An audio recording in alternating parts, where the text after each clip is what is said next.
Hello everyone, welcome back to my channel. This is Anshleka and today we are going to discuss about a case study. Case title है Kalyan Panda versus state of West Bengal. तो recently एक judgement पास किया गया है Calcutta high court के द्वारा. Justice Shampa Dutt Paul के द्वारा एक डिसीजन लिया गया है. तो जो केस स्टडी है वो केस स्टडी बेस्ड है सेक्शन 498A ऑफ IPC. तो कलकत्ता हाई कोर्ट ने सेक्शन 498A के अंडर जो केस फाइल किया गया था उसे क्वैश किया है अगेंस्ट इन लॉस. क्यों क्वैश किया है, किस वजह से क्वैश किया है, इस चीज़ के बारे में हम इस वीडियो में डिस्कस करेंगे. So let's start with our today's video and the case title is Kalyan Panda versus state of West Bengal. So आज की जो स्टोरी बेस्ड है वो बेस्ड है the Calcutta high court has quash a petition against a criminal proceeding against a petitioner that has filed a criminal proceeding जो कि based था under section 498 जो FIR लॉन्च किया गया था डॉटर इन लॉ के द्वारा against their in loss.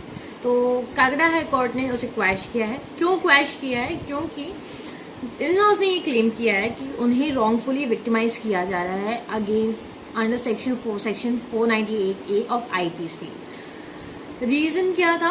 Basically reason ये था कि जो ओनरशिप था इन डॉटर इन लॉ को वो चाहिए था इन दैट प्रॉपर्टी ताकि वो गेन कर सकें. जब वो ये केस फाइल करेगी अगेंस्ट देन तो FIR फाइल की गई थी डॉटर इन लॉ के द्वारा against their in laws and जिसके अंडर जो सेक्शन आए हैं वो है section 498A, section 325, section 34, section 506 ताकि वो डर के जो प्रॉपर्टी की ओनरशिप है वो अपनी बहू के नाम पे कर दें. इसलिए ये FIR लॉन्च की गई थी बहू के द्वारा अगेंस्ट देयर इन लॉज. यही क्लेम किया है इन लॉज ने कि उन्हें रॉन्गफुली विक्टिमाइज किया जा रहा है. और जो हस्बैंड है उसने केस फाइल किया under Hindu marriage act for divorce. Dot means अपनी पत्नी से उसे डिवोर्स चाहिए था. तो बेसिकली हम इस पूरे बैकग्राउंड को जानते हैं किस चीज़ पे क्यों ये चीज़ें हुई हैं, कैसे सामने आई हैं, और इसी के बारे में आज हम आपको पूरी डिटेल में बात करेंगे. तो पिटिशनर जो है वो है इन लॉस एंड जो कंप्लाइनेंट है वो है डॉटर इन लॉ मीन्स उनकी बहू. तो डॉटर इन लॉ ने कंप्लाइनेंट ने FIR लॉन्च की थी अपने इन लॉज के खिलाफ सेक्शन 498A के under, section 325, section 34 and section 506. तो जो पूरा IPC की सेक्शन के अंडर उनके अगेंस्ट FIR लॉन्च की गई थी मीन्स इन लॉज के अगेंस्ट. तो जो बैकग्राउंड है इस केस स्टडी का वो जो बेस है क्रुएलिटी पे बेस्ड है, जो कि मीन्स गलत इल्ज़ाम लगाए गए थे अपने इन लॉज के खिलाफ डॉटर इन लॉ बहू के द्वारा कि वो मुझे परेशान करते हैं, हैरेस करते हैं, मेंटली हैरेस कर रहे हैं, फिजिकली हैरेस कर रहे हैं. मल्टीपल चीज़ें कही गई हैं against their in laws. And जो पिटिशनर है, नंबर ऑफ पिटिशनर्स जो हैं वो है petitioner 1, petitioner 2, petitioner 3 and petitioner 4. Petitioner 1 and petitioner 2 जो हैं वो रिसाइड करते हैं जमशेदपुर में. एंड जिन्होंने मीन्स जो FIR लॉन्च की थी जो कि बहू हैं वो रिसाइड करती हैं कोलकाता में अपने हस्बैंड के साथ.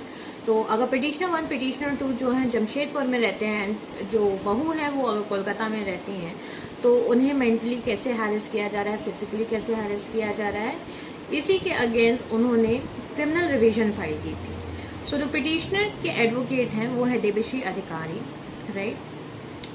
उन्होंने कहा कि मीन्स पिटिशनर ने कहा है कि जो भी इल्ज़ाम हम पे लगाए गए हैं वो रॉन्ग है अंडर सेक्शन 498. क्योंकि जो FIR लॉन्च की गई थी वो लॉन्च की गई थी ऑन 17 फरवरी 2020, राइट. एंड जो एविडेंसेस पिटिशनर के द्वारा दिए गए हैं कि जब 17 फरवरी 2020 को ये FIR लॉन्च की गई थी तब उनकी बहू घर से ये बोल के निकली थी कि मैं अपनी ग्रैंड मदर को देखने जा रही हूँ क्योंकि वो बीमार है.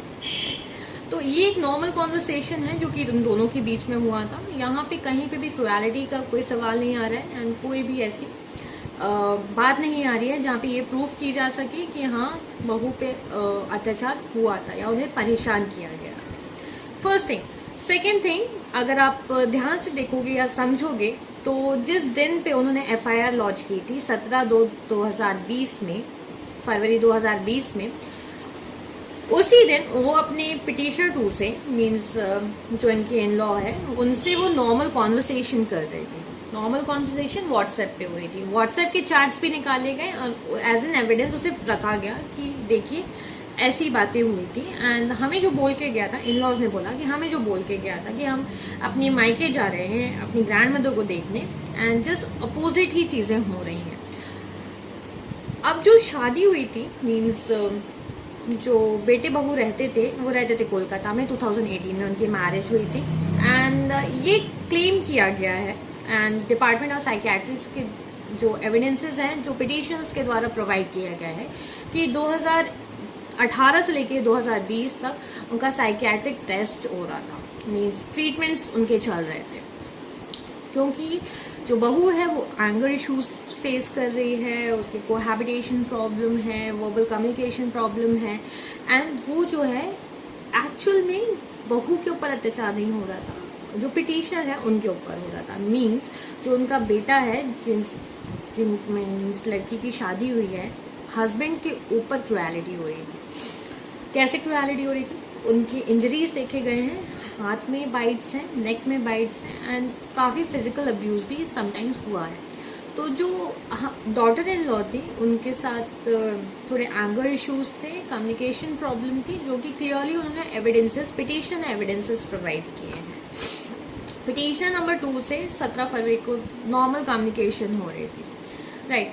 तो ये जो सारे ग्राउंड्स हैं ये क्लियरली बताते हैं कि मीन्स जो फाइल किया गया था, एफआईआर लॉन्च की गई थी, वो एक फॉल्स एफआईआर थी, एंड जो भी एलिगेशन उनके ऊपर पुट किए गए थे वो भी फॉल्स थे। बेसिकली अगर आप पूरे केस स्टडी को देखोगे या फिर आप कोई भी एविडेंसेस जो प्रोवाइड किए गए हैं डिपार्टमेंट ऑफ साइकियाट्रिस्ट के द्वारा, या फिर जो भी medical reports and evidences provide किए गए हैं, जहाँ पे ये क्लियरली मेंशन किया गया है कि 2018 से लेकर 2020 तक उनका एक मेडिकल ट्रीटमेंट चल रहा था, राइट।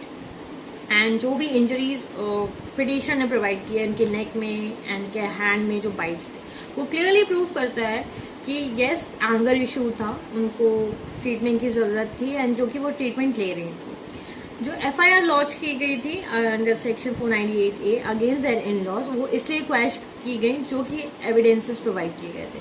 जो बेंच हेड की जा रही थी वो बेंच हेड की जा रही थी शंपा दत्त पॉल के द्वारा, जस्टिस शंपा दत्त पॉल के द्वारा।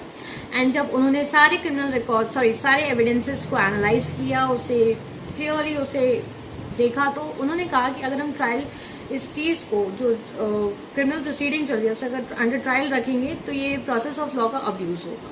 तो उन्होंने क्वैश किया उस प्रोसीडिंग को, क्रिमिनल प्रोसीडिंग को क्रैश किया, रिविजन को अलाउ किया, एंड जिसकी वजह से सेक्शन 498 का 8A का जो अब्यूज़ हो रहा है by womens for the personal gain, and जैसे कि ये भी क्लियरली एनालाइज किया गया उस केस में कि सेक्शन 498A का for personal grudges, for personal gain, for personal interest एक मिसयूज़ हो रहा है। तो जो रिविजन है उसे अलाउ किया गया एंड इस केस को क्वैश किया गया ताकि जो प्रोसेस ऑफ लॉ है वो उसका अब्यूज़ ना हो सके। So this was the whole case study, and ये मल्टीपल जो सेक्शन 498A है उसका काफ़ी अब्यूज़ हो रहा है in process of law, and काफ़ी सारे ऐसे रिसेंट में जजमेंट्स आ रहे हैं, काफ़ी सारे केस स्टडी आ रहे हैं जिस पे हम और भी डिस्कस करेंगे if you want to discuss on this particular topic. And if you like the video, do click on like button, to subscribe and share it with your friend, and do press the bell icon as well for future notification.